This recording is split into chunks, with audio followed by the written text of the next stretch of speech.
بسم اللہ الرحمن الرحیم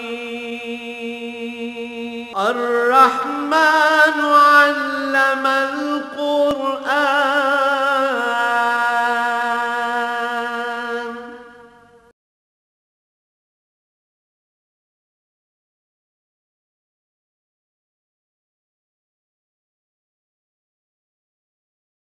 اعوذ باللہ من الشیطان الرجیم بسم اللہ الرحمن الرحیم فکیف اذا جئنا من کل امت بشہید وجئنا بک علی ہؤلاء شہیدا یومئذ یود الذین کفروا واصحاب الرسول لو تسوی بهم الارض ولا یکتمون اللہ حدیثا یا ایھا الذین آمنوا لا تقربوا الصلاة وانتم سکارى حتى تعلموا ما تقولون ولا جنبا إلا عابري سبيل حتى تغتسلوا وإن كنتم مرضى ولا سفر أو جاء أحد منكم من الغائط أو لامستم النساء فلم تجدوا ماء فتيمموا صعيدا طيبا فامسحوا بوجوهكم وأيديكم إن الله كان عفوا غفورا اللهم سبحانك لا علم لنا إلا ما علمتنا إنك أنت العليم الحكيم مولاي صل وسلم دائما أبدا على حبيبك خير الخلق كلهم فكيف إذا جئنا من كل أمة بشهيد فرمایا وہ وقت بھی عجیب ہوگا، کیا حال ہوگا لوگوں کا جب ہر امت میں سے گواہ لائے جائیں گے۔ انسانیت کی ابتدا سے قیامت تک کوئی فرد ایسا نہیں ہے جو کسی نہ کسی نبی کی امت میں نہ ہو۔ انبیاء علیہ السلام کا تسلسل رہا ہے،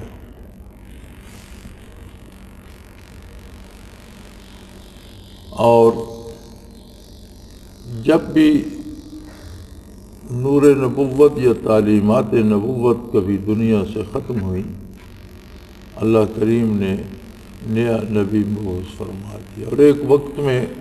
متعدد نبی بھی رہے، ایک امت میں کئی نبی رہے،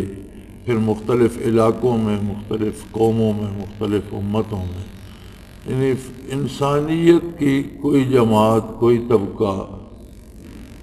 کوئی وقت ایسا نہیں ہے کہ تعلیمات نبوت سے خالی رہا ہو۔ حضور نبی کریم صلی اللہ علیہ وآلہ وسلم سے پہلے کا 500-600 سال کا دور ایسا ہے کہ عیسیٰ علیہ السلام کی بعثت کے بعد نبی علیہ السلام کی ذات والا صفات تک کوئی نبی نہیں ملتا، جسے عہد فطرت کہتے ہیں، لیکن یہ نہیں کہا جا سکتا کہ تعلیمات نبوت دنیا سے ختم ہو۔ یہ بھی اللہ کریم کا احسان ہے کہ تب نہیں آج بھی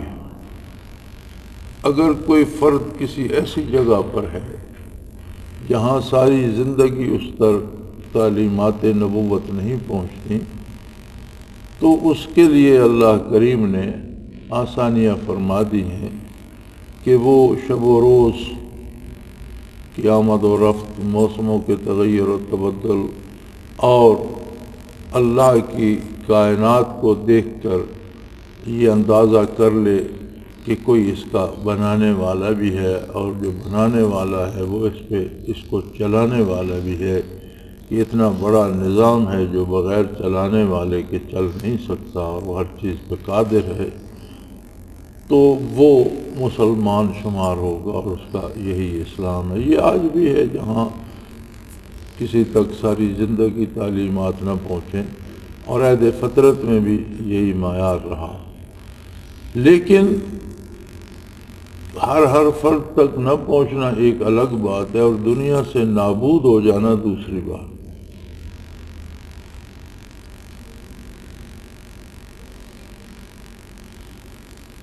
حضرت سلمان فارسی رضی اللہ تعالیٰ عنہ بڑی صعوبتیں برداشت کر کے اور تقریباً ساری زندگی جستجو میں، تلاش میں اور مشقتوں میں گزار کر آخری عمر میں وہ اکرم صلی اللہ علیہ وسلم کی خدمت عالی میں پہنچے، تو ان کی سوانح میں موجود ہے کہ انہیں ایک راہب نے بتایا کہ تم بطحا کی طرف جاؤ، میرے علم کے مطابق وہیں نئے نبی کا ظہور ہوگا۔ تو وہ چل رہے تھے، اثناء راہ میں وہ فرماتے ہیں کہ ایک جنگل میں میں نے ایک بزرگ کو دیکھا، اس کے پاس چند بکریاں تھیں اور جہاں اس کا مقام تھا ویرانے میں، وہاں پھلدار درخت تھے اور پانی کا ایک چشمہ تھا اور اسی پر اس کی حیات بسر ہو رہی تھی۔ گاہے گاہے کچھ لوگ اس کے پاس آتے، بیٹھے رہتے، اٹھ کر چلے جاتے، لیکن وہ کسی سے کلام نہیں فرماتے۔ تو حضرت فرماتے ہیں کہ میں نے وہاں ڈیرا ڈال دیا اور میں روز ان سے گزارش کرتا کہ میں حق کی تلاش میں ہوں اور آپ میری رہنمائی فرمائیے۔ تو بہت وقت تو انہوں نے توجہ نہ دی، آخر ایک دن وہ گویا ہوئے اور مجھے فرمانے لگے کہ دیکھو، میں دنیا میں وہ آدمی ہوں جس کے پاس وہ سچا دین ہے جو عیسیٰ علیہ السلام لائے تھے، لیکن لوگ اس دین سے اتنے دور ہو چکے ہیں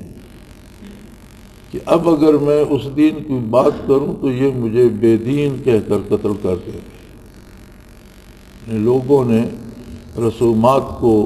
رواجات کو دین بنا لیا ہے، اور اگر میں زبان کھولوں، میں اس لیے چپ رہتا ہوں کہ اگر میں زبان کھولوں تو یہ مجھے بے دین کہہ کر قتل کر دیں گے۔ جیسے آج بھی ایک حال ایسا ہے کہ مسلمان اس قدر رسومات کے اسیر ہو گئے ہیں اور ان کو اتنا ضروری سمجھتے ہیں کہ فرائض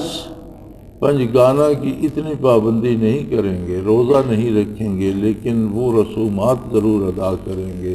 کچھ شادی بیاہ میں ہیں، کچھ بندے کے مر جانے پر ہیں، کچھ روزمرہ کے معمولات میں ہیں، تو وہ رسومات ضرور ادا کریں گے، اور جو کوئی انہیں اس سے روکنے یا سمجھانے کی کوشش کرے اسے بے دین کہتے ہیں۔ تو وہ فرماتے ہیں، انہوں نے مجھے فرمایا کہ میرا وقت قریب آ گیا ہے، لہذا میں تمہیں اب دین عیسوی تعلیم کروں تو اس کا کوئی فائدہ نہیں، لیکن جب میں مر جاؤں تم مجھے غسل دینا، کفن دینا اور میرے لیے مغفرت کی دعا کر کے مجھے زمین میں دفن کر دے، اور میرے مرنے کے بعد یہ بکریاں تمہاری ہوں گی۔ لیکن جب میری روح قبض ہوگی اس وقت نئے نبی کی نبوت کا اعلان ہو رہا ہوگا، اس لیے کہ زمین و زمان کی فضا نور نبوت سے خالی نہیں رہتی۔ تو میں تمہاری یہ رہنمائی کر سکتا ہوں کہ جب میرا وصال ہوگا تو وہی لمحہ ہوگا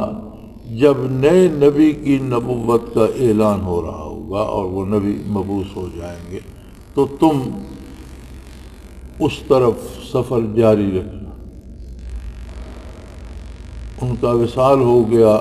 انہوں نے انہیں دفن کیا، بکریاں لے کر، پھر آگے لمبا قصہ ہے، پھر کسی نے انہیں گرفتار کر لیا، بکریاں بھی چھین لیں، غلام بنا لیا، بڑی ایذائیں دیں، حتیٰ کہ عمر کے آخری حصے میں مدینہ منورہ بارگاہ رسالت پناہی میں حاضر ہوا۔ تو میں عرض یہ کرنا چاہتا تھا کہ کوئی امت، کوئی جماعت، کوئی طبقہ انسانوں کا ایسا نہیں ہے جس میں نبی مبعوث نہ ہوا ہو اور جو کسی نہ کسی نبی کی امت نہ ہو۔ تو فرمایا اس وقت کیا حال ہوگا جب حشر قائم ہوگا اور میدان حشر میں تمام انسانوں کو اپنی اپنی امتوں میں جمع ہونا پڑے گا، اور سب پر، سب کے روبرو یہ شہادت دلائی جائے گی، اذا جئنا من کل امت بشہید، ہر امت کا جو نبی ہوگا اس کو گواہی کے لیے طلب کیا جائے گا کہ آپ کو جو احکام الہی، جو عقائد، جو نظریات، جو اعمال کرنے کا حکم اور جس طرح زندگی بسر کرنے کا طریقہ اللہ نے بتایا تھا، آپ نے امت کو پہنچا دیا۔ تو بڑا کڑا وقت ہوگا کہ جب اللہ کے نبی اور اللہ کے رسول یہ شہادت دے رہے ہوں گے کہ یا اللہ، جو کچھ آپ کا حکم تھا ہم نے من و ان سارے کا سارا ان لوگوں تک پہنچا دیا۔ اس کے بعد اگر انہوں نے اس پر عمل نہیں کیا، اسے قبول نہیں کیا، تو اس کے ذمہ دار یہ خود ہیں۔ اب پھر فرمایا کہ لوگ انکار کریں گے، لوگ کہیں گے جی ہم نے تو زندگی میں ان کا نام ہی نہیں سنا، ہم تک کسی نے یہ باتیں پہنچائی ہی نہیں، ہمارے ساتھ یہ باتیں کی ہی نہیں گئیں۔ تو اللہ کریم امت مرحومہ، امت آقا نامدار صلی اللہ علیہ وسلم کو، اس آخری امت کو طلب فرمائیں گے، اور آپ صلی اللہ علیہ وسلم کے امتی انبیاء کی تصدیق کریں گے اور یہ شہادت دیں گے کہ یا اللہ، جو کچھ آپ کے انبیاء کہہ رہے ہیں یہ حق ہے، اور یہ منکرین جو انکار کر رہے ہیں یہ جھوٹ بول رہے ہیں۔ اس پر وہ کہیں گے کہ یہ لوگ بھی ہم نے نہیں دیکھے، انہوں نے ہمارا زمانہ نہیں پایا، نہ ہم نے ان کا زمانہ پایا، یہ کس برتے پہ گواہی دے رہے ہیں؟ تو وہ لوگ کہیں گے کہ اللہ، ہم نے تیرے نبی آخر الزمان صلی اللہ علیہ وسلم کی امت ہونے کا شرف پایا، اور آپ نے ہم تک اللہ کی کتاب، آپ کی کتاب پہنچائی، اس کتاب نے ہمیں یہ سارے واقعات بتائے کہ کس طرح انبیاء علیہ السلام مبعوث ہوئے اور کس طرح انہوں نے حق تبلیغ ادا کیا، لہٰذا ہم آپ کی بتائی ہوئی خبر پر یہ شہادت پیش کر رہے ہیں۔ اب اس پر پھر شہادت کی ضرورت پیش آئے گی، وَجِئْنَا بِكَ عَلَىٰ هَٰؤُلَاءِ شَهِيدًا، یہ جو انبیاء ہوگا گواہوں کا، اس پر گواہی ہوگی آقا نامدار حضرت محمد الرسول اللہ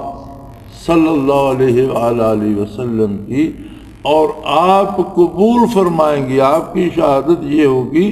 کہ یہ شخص، یہ لوگ، یہ افراد واقعی میرے امتی ہیں، اور یہ وہ لوگ ہیں جنہوں نے میرا پیغام قبول کیا اور جنہوں نے زندگیاں میری اطاعت اور میری غلامی کے لیے وقف کر دیں، اور جن کی زندگی، جن کا جینا مرنا، جن کی روزمرہ کے سارے معمولات میرے حکم کے مطابق تھے۔ تو فرمایا صرف پہلی امتوں کو نہیں، اس امت کو بھی اس بات پہ غور کرنا چاہیے کہ ہمارا روزمرہ کا جینا جو ہے یہ اس قابل ہے کہ حضور قبول فرمائیں گے اور فرمائیں گے یہ میرا امتی ہے۔ عرصہ معاشر میں لوگ اٹھیں گے قبروں سے، تو جو مخلوق اپنے آپ کو مسلمان کہتی ہے اور بعثت علی کے بعد دنیا میں آئی ہے اور اسلام کا دعویٰ رکھتی ہے، تو ہر مسلمان کی یہ کوشش ہوگی کہ وہ حضور اکرم صلی اللہ علیہ وسلم کے جھنڈے کے نیچے جمع ہو، اس طرف ہر کوئی دوڑے گا، ہر کوئی چاہے گا کہ لوائے حمد، جو جھنڈا ہوگا آقا نامدار صلی اللہ علیہ وسلم کا، اس کے سائے میں جائے۔ قرآن کریم بتاتا ہے کہ نبی صلی اللہ علیہ وسلم اللہ کریم کی بارگاہ میں عرض کریں گے، دعا فرمائیں گے، کچھ لوگ ہوں گے، انبو ہوگا، بے شمار لوگ ہوں گے، تو عرض کریں گے کہ یا اللہ ان لوگوں کو دور رکھ، اپنے فرشتوں کو حکم دے ان کو میری طرف نہ آنے دیں، ان کو لے جائیں، مجھ سے دور لے جائیں، اور ساتھ وجہ عرض کریں گے کہ بار الہ ان قوم اتخذوا ھذا القرآن مہجورا، یا اللہ یہ لوگ جو آج ادھر کو بھاگ رہے ہیں، دنیا میں تو اپنی زندگی میں انہوں نے قرآن کریم کو داخل ہونے نہیں دیا،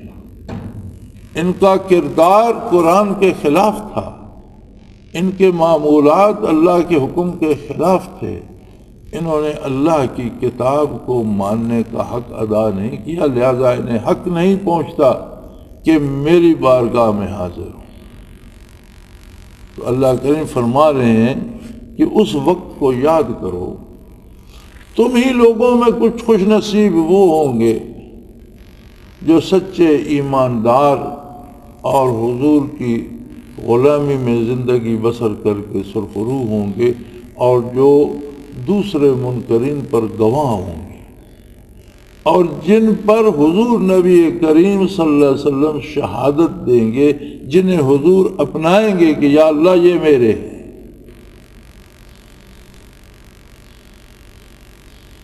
اور یہ سارا ہمارے اس درد دل پہ ہوگا، اس محبت پہ ہوگا، اس ایمان و یقین پہ ہوگا، اس نسبت پہ ہوگا جو ہمیں آقا نامدار صلی اللہ علیہ وآلہ وسلم سے نصیب ہے۔ اور محبت کا دعویٰ تو ہم کرتے ہیں، لیکن محبت کا اصول یہ ہے کہ ان المحب لمن یحب مطیع، محبت کرنے والا جس سے محبت کرتا ہے اس کا غلام ہو جاتا ہے، اس کی ہر بات مانتا ہے۔ تقاضا حضور اکرم صلی اللہ علیہ وآلہ وسلم کی محبت کا یہ ہے کہ ہم اپنی زندگیاں حضور کے اتباع میں بسر کریں، اپنے معمولات کو حضور کی غلامی میں گزاریں۔ فرمایا وہ ایسا دن ہوگا یومئذ یود الذین کفروا وعصوا الرسول، دو طرح کے لوگ، ایک تو وہ لوگ جنہوں نے کفر کیا، حضور کی دعوت قبول ہی نہیں کی، اور دوسرے وہ بھی ہوں گے جنہوں نے دعویٰ قبول کرنے کا کیا لیکن حق کے اطاعت ادا نہیں کیا۔ وَأَصْحَابُ الرَّسُولِ، جنہوں نے میرے نبی کی نافرمانی کی، زندگی کو حضور کے احکام کے خلاف گزارا، جنہوں نے اپنی معیشت میں سود کو داخل کر لیا، اپنے معمولات میں نشوں کو داخل کر لیا، اپنے کردار میں جھوٹ کو سمو لیا، زندگی بھر حلال حرام کی تمیز نہ کی، اور جنہوں نے محض نام کا مسلمان کہلایا اور کردار سارا کافروں کا تھا۔ یہ کون لوگ ہیں؟ وہ اصحاب الرسول، جنہوں نے دعویٰ تو ایمان کا کیا لیکن اللہ کے نبی کی نافرمانی کی، کیونکہ دو طبقے قرآن نے الگ کر کے بیان کیے ہیں۔ یود الذین کفروا، کافر بھی یہ چاہیں گے، تو کافر سارے تو ایک طرف آ گئے، دوسرا طبقہ وہ ہوگا اصحاب الرسول، جنہوں نے کفر تو بظاہر نہیں کیا، کہلانے کو تو مسلمان ہونے کا دعویٰ کرتے رہے لیکن عملی زندگی میں اطاعت نبوت کا حق ادا نہیں کیا۔ وہ چاہیں گے، اس دن آرزو کریں گے، لو تسوا بہم الارض، کاش انہیں پھر عدم میں معدوم کر دیا جائے، کاش انہیں پھر خاک کے اجزاء میں منتقل کر دیا جائے، ان کا وجود پھر ریزہ ریزہ کر دیا جائے اور وہ مٹی میں مل جائیں۔ لیکن فرمایا اس وقت ایسا ہوگا نہیں۔ وَلَا يَكْتُمُونَ اللَّهَ حَدِيثًا، بلکہ وہ وقت تو ایسا ہوگا کہ کوئی ذرا سی بات بھی اللہ کریم سے چھپا نہیں سکے، ہر چیز سامنے ہوگی، ہر سوچ ہر فکر سامنے ہوگی، کس دل میں کتنا خلوص ہے نبی اکرم صلی اللہ علیہ وسلم کے ساتھ، کس دل میں کتنا خلوص ہے اللہ کریم کے ساتھ، وہ ساری کیفیات سامنے ہوں گی، سارے واقعات سامنے ہوں گے، ساری باتیں سامنے ہوں گی، کس نے کیا سوچا، کس نے کیا کہا، سب سامنے ہوگا۔ کوئی ولا یکتمون اللہ حدیثا، کوئی ذرا سی بات بھی اللہ کریم سے چھپا نہیں سکے۔ پھر ایک اور اصول ارشاد فرمایا کہ اللہ کا احسان ہے جو تم پہ نماز پنجگانہ فرض فرمائی، یہ انعام ہے اللہ کا، یہ اتنا بڑا انعام ہے کہ اگر کوئی اس کی قدر کو پہچان سکے تو اسے اندازہ ہو جائے کہ میری حیثیت کیا ہے اور اس نے مجھے کس انعام سے نوازا ہے۔ ہر کلمہ گو، ہر مسلمان مرد و عورت دن میں 5 مرتبہ اللہ سے روبرو محو گفتگو ہوتا ہے، اللہ سے اپنے دکھ کہتا ہے، اللہ کی پاکی اور عظمت بیان کرتا ہے، رکوع کرتا ہے، سجدہ کرتا ہے اور اس کی عظمت کا اقرار کرتا ہے۔ فرمایا نبی علیہ الصلوۃ والسلام نے الصلاۃ معراج المومنین او کما قال رسول اللہ صلی اللہ علیہ وسلم کہ نماز مومن کی معراج ہے، یعنی فرمایا نمازی کے آگے سے نہ گزرو فَإِنَّهُ يُنَاجِي رَبَّهُ، کہ وہ تو اپنے رب سے سرگوشیاں کر رہا ہے، اپنا درد دل کہہ رہا ہے، اپنی بات کر رہا ہے، تم درمیان میں کیوں آتے ہو، اس کے آگے کیوں آتے ہو، اس کی توجہ کیوں خراب کرتے ہو، وہ متوجہ الی اللہ ہے۔ اور کیسی عجیب بات ہے کہ نیند سے بیدار ہو تو سب سے پہلے اللہ کی بارگاہ میں حاضر ہو، اقرار کرے اس کی توحید کا، اس کی عظمت کا، اللہ کے نبی کی رسالت کا، وضو کرے اور قبلہ روح ہو، کپڑے پاک ہو، جگہ پاک ہو، اللہ کریم کی بارگاہ میں اپنی حاضری لگوائے، اپنی کمزوری کا اعتراف کرے، اس سے دعا مانگے اہدنا الصراط المستقیم، یا اللہ مجھے ہدایت اور صحیح راستے پہ قائم رکھ، ہدایت کی توفیق عطا فرما جو تو نے اپنے پیارے بندوں کو عطا فرمائی، اور اس کو رکوع کرے، سجدہ کرے اور اللہ کی بارگاہ میں حاضری لگوا کر اپنا دن شروع کرے۔ سورج ڈھلے جب دوپہر کے کھانے کی چھٹی کرے تو صرف کھانا نہ کھائے، صرف آرام نہ کرے، صرف تھکاوٹ دور نہ کرے، بلکہ ظہر کی نماز بھی ادا کرے، پھر اللہ کے حضور حاضر ہو کہ یا اللہ اب تک تو خیر گزری، میں صبح صبح حاضر ہوا تھا، تو نے توفیق اطاعت بخشی، اب آدھا دن باقی ہے، باقی کے لیے بھی میرے حال پہ رحم فرما، پھر بات کرے اللہ کریم سے، پھر حاضر ہے، پھر جب چھٹی کرے فارغ ہو، عصر کا وقت ہو جاتا ہے، سورج ڈوب جائے، دن ختم ہو تو پھر اپنی حاضری لگوائے، اور سونے سے پہلے پھر اللہ کی بارگاہ میں حاضر ہو، پھر اس کی عظمت بیان کرے، پھر اپنے عجز کا اظہار کرے، پھر اس سے مدد مانگے، پھر اس سے ہدایت مانگے، دنیا و آخرت کی فلاح مانگے، یعنی جس کی بات کوئی بھی سننا گوارا نہ کرے۔ یہ صرف نوابوں کے لیے نہیں ہے، وڈیروں کے لیے نہیں ہے، دولت مندوں کے لیے نہیں ہے، ہر اس مسلمان کے لیے بھی ہے جس کی کوئی فرد بات نہیں سنتا، اللہ کی بارگاہ اس کے لیے بھی کھلی ہے، اور وہاں وہ بھی حاضر ہو، اپنے پھٹے کپڑوں کے ساتھ، اپنے سستے لباس کے ساتھ، اپنی کمزوری کے ساتھ، اپنی تمام خامیوں کے ساتھ، اپنے سارے گناہوں کو بھی لے آئے۔ اللہ فرماتا ہے جب میری بارگاہ میں پیشانی رکھ کے میری عظمت بیان کرتا ہے میں سارے محفوظ۔ یہ صرف پارساؤں کے لیے نہیں ہے، یہ صرف نیکوں کے لیے نہیں ہے، یہ صرف مالداروں کے لیے نہیں ہے، یہ صرف عمراء، وڈیروں اور سرداروں کے لیے نہیں ہے، ہر اس فرد کے لیے اللہ کا یہ انعام ہے جو حضور نبی کریم صلی اللہ علیہ وسلم پر، اللہ کی توحید پر ایمان رکھتا ہے۔ تو فرمایا یہ بات جب تم اللہ کی بارگاہ میں حاضر ہوتے ہو یا ایھا الذین آمنوا لا تقربوا الصلاۃ وانتم سکارا، تم بے ہوشی کی حالت میں ٹوٹل پورا نہ کیا کرو۔ ایک تو اس وقت تک حرمت شراب کا حکم نازل نہیں ہوا تھا اور شراب عربوں کی گٹی میں پڑی ہوئی تھی، تو بعض لوگ شراب بھی پی لیتے تھے، لیکن اکثر لوگ حضور کی بعثت سے پہلے بھی صالح مزاج لوگ شراب پینا پسند نہیں کرتے تھے، اور جب یہ آیہ کریمہ اتری تو بے شمار لوگوں نے شراب پینا چھوڑ دیا کہ جس حالت میں نماز ادا نہیں کی جا سکتی اس حال میں زندگی بسر کرنے کا کیا فائدہ۔ پھر بعد میں حرمت شراب کی آیات نازل ہوئی۔ تو اس میں صرف شراب یا نہ سکارا سے مراد ہوتا ہے کہ بندے کے حواس درست نہ ہوں، جو کہہ رہا ہے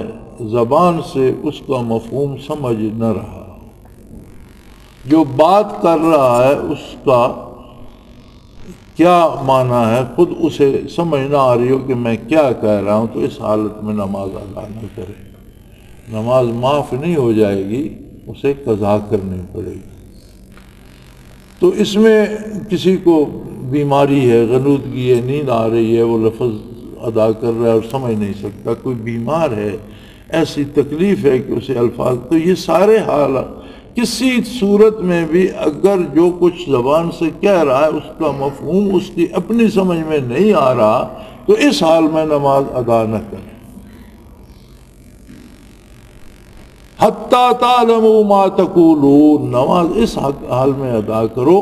کہ جو کہہ رہے ہو اس کا تمہیں خود تو پتا ہو کہ میں کیا کہہ رہا ہوں۔ عظمت باری کا تقاضا یہ ہے کہ تم غنودگی میں اللہ سے باتیں نہ کرو، اس بارگاہ کی عظمت کا تقاضا یہ ہے کہ بقائمی ہوش و حواس سمجھتے ہوئے کہ میں کیا عرض کر رہا ہوں اس کی عظمت بیان کرو، اپنی کمزوریاں بیان کرو،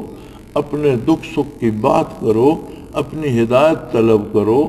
اپنے لیے مدد طلب کرو، لیکن تم جان رہے ہو، سمجھ رہے ہو کہ میں کیا کہہ رہا ہوں۔ تو یہ صرف یہ نہیں کہ شراب کی حالت میں، بلکہ کسی بھی وجہ سے، کسی بیماری کی وجہ سے، کسی دوسرے نشے کی وجہ سے، تھکاوٹ کی وجہ سے، نیند کے غلبے کی وجہ سے، بھوک کے غلبے کی وجہ سے کوئی ایسی بے قراری ہو رہی ہو، تو ہمارا تو اب عالم یہ ہے نا کہ ہم نماز کی 4 رکعت کی نیت کرتے ہیں اور یاد نہیں رہتا 3 پڑھی ہیں 2 پڑھی ہیں، تو آدھے میں کبھی سلام پھیر، کبھی 4 کی 5 پڑھتے ہیں، کبھی 6 پڑھتے ہیں، تو اس مدہوشی میں نماز ادا نہیں ہوتی۔ اسی لیے اللہ کریم نے وضو کرنے کا حکم بھی دیا ہے کہ ہاتھ منہ دھو کر تازہ دم ہو جائے، حواس قائم کر لے تسلی سے، اور ایک ایک جملہ سمجھتے ہوئے۔ بعض لوگوں کو یہ شکایت ہوتی ہے کہ نماز میں بہت وساوس آتے ہیں، کہ جب آپ نماز کی طرف متوجہ نہیں ہوتے، جب آپ کو یہ یاد ہی نہیں ہوتا کہ میں کیا کہہ رہا ہوں، تو انسانی دماغ کچھ تو سوچے گا۔ شیطان کو موقع مل جاتا ہے اگر صرف نماز کے معنی یاد کر لیے جائیں، اور نماز بندہ اس طرح سے ادا کرے کہ سبحانک اللہم پڑھے، تو اسے پتہ ہو کہ میں اللہ کی بارگاہ میں کیا کہہ رہا ہوں۔ اہدنا الصراط المستقیم کہے تو اسے یہ خیال بھی ہو کہ میں کیا عرض کر رہا ہوں۔ ایاک نعبد و ایاک نستعین کہے تو اسے یہ بھی پتہ ہو کہ جو میں کہہ رہا ہوں اس کا مفہوم کیا ہے۔ تو اگر صرف نماز کے معنی یاد کر لیے جائیں اور سوچ سمجھ کر ادا کی جائے تو وساوس کا کیونکہ انسانی دماغ ایک وقت میں ایک کام ہی کرتا ہے، 2 چیزوں کو نہیں سوچتا۔ اگر آپ نماز کی طرف متوجہ ہیں اور معنی پہ غور کر رہے ہیں اور عظمت الہی کا احساس ہے، تو پھر شیطان کو وہاں دخل اندازی کا موقع نہیں ملتا، یا بہت کم ملتا ہے۔ اگر پھر بھی کوشش کرے تو نبی کریم صلی اللہ علیہ وسلم نے فرمایا کہ نماز میں وساوس آئیں اور ان کو رد کیا جائے، بندہ اس طرف توجہ نہ کرے تو اسے جہاد کا ثواب ملتا۔ تو شیطان بھی اتنا بے وقوف نہیں ہے کہ ہماری نمازوں کے درجات بڑھاتا رہے. اگر ہم متوجہ الی اللہ ہوں تو پھر وہ بھی یہ کوشش کرتا ہے کہ نماز تو ٹھیک پڑھ رہے، ساتھ سے جہاد کا ثواب کیوں ملے، وہ خود بھی کتراتا ہے.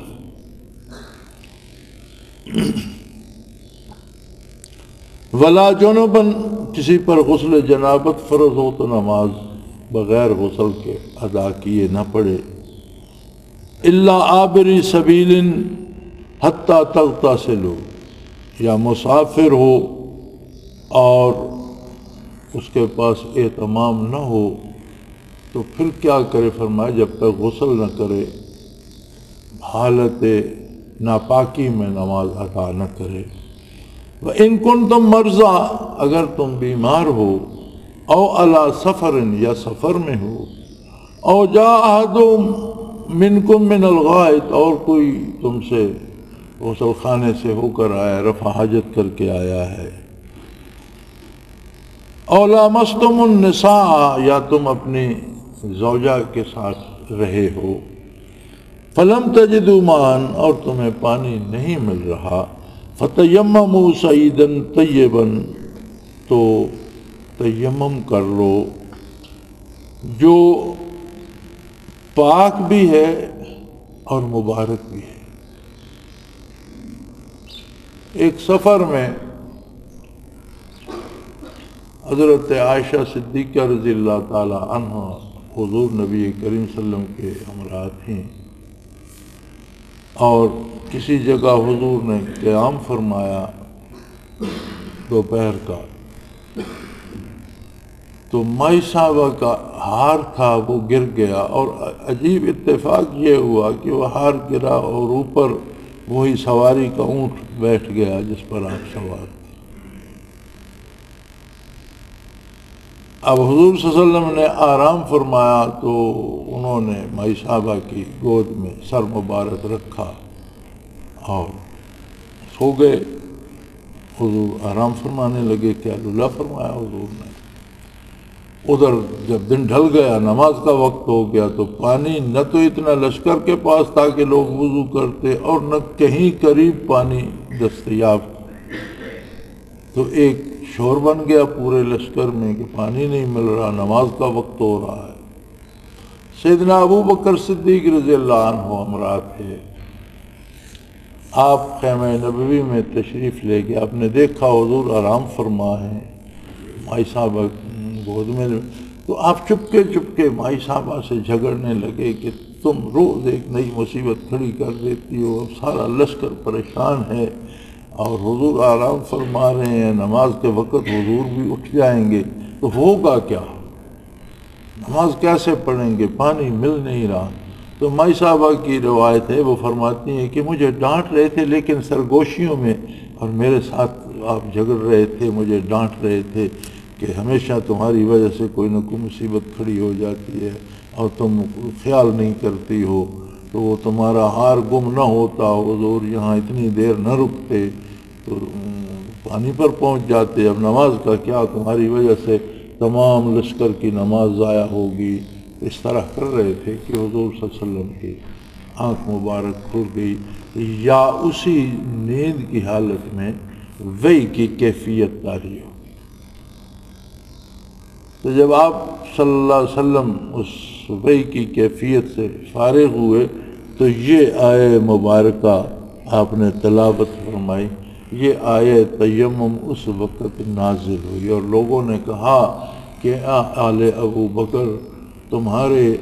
پوری امت پر بہت احسان ہے.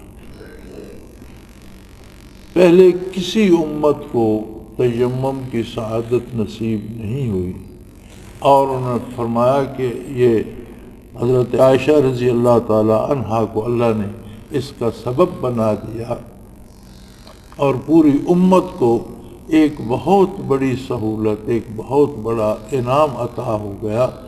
اور تیمم بڑا سادہ سا ہے، غسل واجب ہو تو بھی اتنا ہی ہے، وضو کرنا ہو تو بھی اتنا ہی. اس کے مختلف وجوہات ہیں، پانی نہیں ملتا، ملنا نہیں رہا، ملنے کی امید نہیں، یا پانی ہے سامنے لیکن اس تک پہنچ نہیں سکتا، دشمن کا خطرہ ہے یا بیمار ہے کوئی ایسا کہ وہ وضو نہیں کر سکتا، اگر ہاتھ منہ دھوئے گا تو بیماری بڑھنے کا اندیشہ ہے،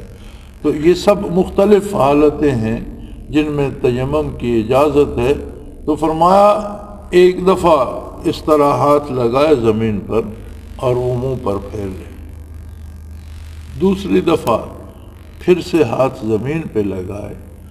اور اس طرح تقسیم کر لیا، انگلی اور یہ شہادت کی انگلی اور انگوٹھا الگ کر لے، 3 انگلیاں الگ کر لے، دائیں ہاتھ سے شروع کرے، یہ 3 انگلیاں اس ہاتھ کے پیچھے، یہ 3 انگلیاں لے جانی ہیں کونے تک، اور واپسی پر یہ 2 جو بچ گئی تھیں واپسی پر یہ 2 آئیں گی، دوسرے ہاتھ کی یہ 2 پہلے آئیں گی، یہ اس طرف سے مس کرتی ہوئی آئیں گی اور یہ 3 پیچھے سے مس کرتی ہوئی نکل جائیں گی۔ تیمم ہو گیا، اس میں غسل بھی ادا ہو گیا اور وضو بھی ادا ہو گیا۔ اور حضور اکرم صلی اللہ علیہ وسلم نے فرمایا کہ پانی سے غسل کرنے سے یا وضو کرنے سے جلد پاک ہوتی ہے، تیمم کرنے سے جو ہڈیوں میں گودا ہے وہ بھی پاک ہو جاتا ہے۔ تو فرمایا اگر کوئی ایسی صورتحال ہو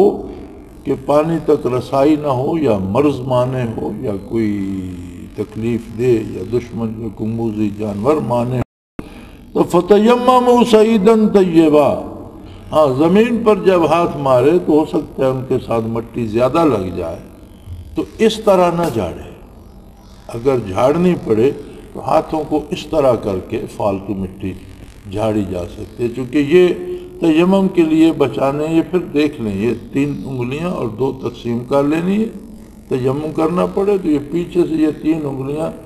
پورے ہاتھ پر یہ پھیرتی تینوں جائیں گی اور آگے سے یہ 2 جو بچی ہوئی تھی پھر اس طرف یہ 2 پہلے آئیں گی، شہادت کی انگلی اور انگوٹھا، اور کونی سے یہ 3 پیچھے سے چلی جائیں گی۔ اسی طرح منہ پر صرف اس طرح سے ہاتھ پھیرنا ہے، یہ ضروری نہیں کہ آپ ناک میں انگلی ڈالیں اور کانوں میں ڈالیں، یہ نہیں، ہاتھ ایک دفعہ ہاتھ مار کر منہ پہ پھیرنا، اینک ہے، گھڑی ہے، انگوٹھی ہے، یہ اتار کے رکھیں، کوئی معنی درمیان میں نہ ہو، بازو پیچھے کریں اور کوئی انگوٹھی، انگشتری، گھڑی، یہ چیزیں اینک ہے اتار کے رکھیں، ہاتھ منہ پہ پھیریں، دوسری دفعہ مار کر۔ اور مٹی کی جنس سے تیمم ہو سکتا ہے، یعنی مٹی کی جنس میں پتھر بھی ہے، اس سے ہو سکتا ہے، اینٹ یا سیمٹ وغیرہ مٹی کی جو جنس آگ میں پکائی جاتی ہے اس پر تیمم نہیں ہوگا، گوبر پر نہیں ہوگا، ہڈی پر نہیں ہوگا، مٹی پر ہوگا یا مٹی ملی چیزوں پر ہو سکے گا۔ اور تیمم کیا ہے؟ فَامْسَحُوا بِوُجُوهِكُمْ وَأَيْدِيَكُمْ، مسح کرو ایک دفعہ منہ پر اور ایک دفعہ بازوؤں پر۔ ان اللہ کان عفوا غفورا، اللہ کریم معاف کرنے والے اور بخشنے والے، جو اللہ پانی کے دھونے سے پاکیزگی عطا کرنے پہ قادر ہے وہی تیمم سے اس سے زیادہ پاکیزگی ادا کرنے پہ قادر ہے۔ نیکی کا بنیادی تصور کیا ہے؟ کیا ہے نیکی؟ وہ بات جو اللہ و اللہ کے رسول کو پسند ہے۔ تو جب تیمم اللہ کو پسند ہے اور اس سے پاکیزگی حاصل ہوتی ہے تو پھر اس میں تردد میں پڑنے کی ضرورت نہیں، بنایا تو نہیں تو تیمم سے پاک ہو۔ ہاں تب تک تیمم رہے گا جب تک آپ کو پانی نہ ملے، یا پانی ہے تو جو مانے چیز تھی، بیماری تھی یا دشمن تھا، اس کا خطرہ ہے۔ جب وہ خطرہ ٹل جائے یا پانی مل جائے تو پھر تیمم ختم ہو جائے گا۔ اگر غسل واجب ہے تو غسل کرنا پڑے گا، اگر وضو کی ضرورت ہے تو وضو کرنا پڑے گا، لیکن جو نمازیں تیمم سے ادا ہو گئیں وہ ادا ہو گئی۔ جو نئی نماز کا وقت، اگر کسی پر غسل واجب ہے، اس نے تیمم کر لیا، غسل بھی ہو گیا، نماز بھی ہو گئی، اگلی نماز سے پہلے اگر پانی مل گیا تو پھر اسے فوراً غسل کرنا ہوگا۔ تیمم والا غسل پانی کی دستیابی پہ ختم ہو گیا، اس کا حکم ختم ہو گیا، کیونکہ وہ پانی کی عدم دستیابی کی وجہ سے تھا، تو جب وجہ ختم ہو گئی حکم بھی ختم ہو گیا۔ الم تر الی الذین اوتوا نصیبا من الکتاب یشترون الضلالۃ ویریدون ان تضلوا السبیل. فرمایا یہ پہلی امتوں میں جو بڑا مرض بنا تھا وہ یہ تھا کہ جنہیں کتاب میں سے کچھ نہ کچھ علم حاصل ہوا انہوں نے اس کو ذریعہ معاش بنا لیا اور فتویٰ فروشی شروع کر دی. دین ذریعہ معاش نہیں ہے. دین ایک والنٹری اور ایک رضاکارانہ عمل ہے جو اپنے پورے ارادے اور پورے عقل اور ہوش و حواس سے ہم کرتے ہیں. ذریعہ معاش سب کے لیے معروف ذرائع ہیں. کاروبار ہے، تجارت ہے، مزدوری ہے، ملازمت ہے، زراعت ہے. یہ 4 معروف ذرائع عالم کے لیے، مولوی کے لیے، پیر کے لیے، مرید کے لیے، حکمران کے لیے، رعیت کے لیے، سب کے لیے یہ 4 معروف، ان میں سے کوئی نہ کوئی ذریعہ معاش اپنانا چاہیے. اور دین کو ذریعہ معاش بنا لیا جائے تو پھر دین نہیں رہے گا، کیونکہ معاش کے اپنے تقاضے ہوتے ہیں. تو فرمایا جنہیں کچھ تھوڑا بہت حصہ پہلی کتابوں میں سے اہل کتاب کو ملا، ان کی گمراہی کا سبب یہ بن گیا کہ اسی علم کو، علم دین کو انہوں نے ذریعہ معاش بنا لیا اور اسے بیچنے لگ گئے. پھر جب بیچنے لگے تو پھر غلط فتویٰ فروشی بھی شروع ہو گئی اور اس کو چھپانا بھی شروع ہو گیا. پھر عام لوگوں پر ظاہر نہیں کرتے تھے کہ ہمارے علاوہ کوئی نہ جانتا ہو، لوگ ہمارے ہی پاس آئیں اور ہم اس سے کمائیں. تو یہ اس لیے بتایا جا رہا ہے کہ کم از کم مسلمان ایسا نہ کریں. واللہ اعلم باعدائکم وکفی باللہ ولیا وکفی باللہ نصیرا. دنیا میں جو خطرات ہوتے ہیں، انسان کا ہر خطرہ دشمن ہوتا ہے. اسے معاشی خطرہ ہو اس کا دشمن ہے، صحت کا خطرہ ہو دشمن ہے، کسی سے جان کا خطرہ ہو دشمن ہے، بیماری بھی اس کی دشمن ہے، افلاس بھی اس کا دشمن ہے. فرمایا جب تم اللہ کے ساتھ ہو تو اللہ تمہارے دشمنوں کو خوب جانتا ہے، ان سے بچانا بھی اسے آتا ہے. پھر اللہ کے ساتھ ہو، جب اللہ پر ایمان لائے ہو تو اللہ پر اعتبار بھی کرو. اس کی نافرمانی نہ کرو کہ اس کی نافرمانی کر کے مجھے یہ بچت ہو جائے گی، افلاس سے بچ جاؤں گا یا بیماری سے بچ جاؤں گا یا اتنے پیسے کما لوں گا. نہیں، واللہ اعلم باعدائکم، تمہارے تمام دشمنوں کو اللہ خوب جانتا ہے. وکفی باللہ ولیا، اور اللہ دوست ہو تو بس وہ کافی ہے، پھر کسی اور کی ضرورت نہیں ہے. پھر اللہ کافی ہے دوستی کے لیے بھی. وکفی باللہ نصیرا، اور کہیں مدد کی ضرورت ہو تو مددگار بھی وہ کافی ہے. وآخر دعوانا ان الحمدللہ رب العالمین. اللہ اللہ اللہ اللہ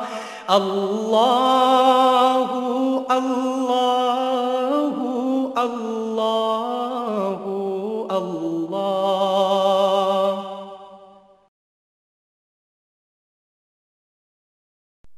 حضرت امیر محمد اکرم آوان مد ذلہ العالی دارالعرفان منارہ ضلع چکوال میں سالہ سال سے قرآن و حدیث کے اوپر خطابات کر رہے ہیں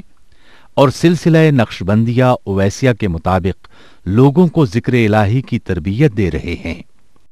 وہ قرآن پاک کی تفسیر ترتیب وار بیان کر رہے ہیں. تفسیر قرآن کو وہ موجودہ ملکی اور بین الاقوامی حالات کے مطابق بیان کرتے ہیں. موٹر وے سے کلر کہار کے انٹرچینج سے نکلتے ہوئے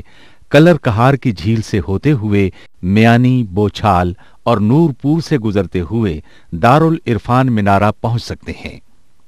حضرت امیر محمد اکرم آوان نے بچیوں اور بچوں کی دینی اور دنیاوی تعلیم کے لیے سقارہ اکیڈمی کے نام سے ایک درسگاہ بھی قائم کی ہے، جس کا افتتاح ملک پاکستان کے صدر جنرل محمد ضیاء الحق نے اپنے دست مبارک سے کیا تھا. وہ تمام احباب جو اسلام کی طلب رکھتے ہیں ان سے گزارش ہے کہ دارالعرفان منارہ ضلع چکوال میں امیر محمد اکرم آوان صاحب کے خطابات سے مستفید ہوں. وہ ہر جمعے کو نماز سے پہلے بیان فرماتے ہیں. ہر ماہ کی پہلی اتوار کو ماہانہ اجتماع ہوتا ہے جس میں آپ خصوصی خطاب فرماتے ہیں اور پاکستان کے چاروں صوبوں سے احباب اس اجتماع میں شرکت کرتے ہیں۔ اس کے علاوہ یہاں سال میں 2 مرکزی اجتماعات بھی ہوتے ہیں، ایک رمضان المبارک میں اعتکاف کا اجتماع اور دوسرا جولائی اور اگست میں 40 دن کا اجتماع ہوتا ہے جس میں روحانی تربیت کی جاتی ہے۔ اپنا خون سیماب دے کر اتنا ہم کر جائیں گے، نام آقا کا چمن میں پھر رقم کر جائیں گے۔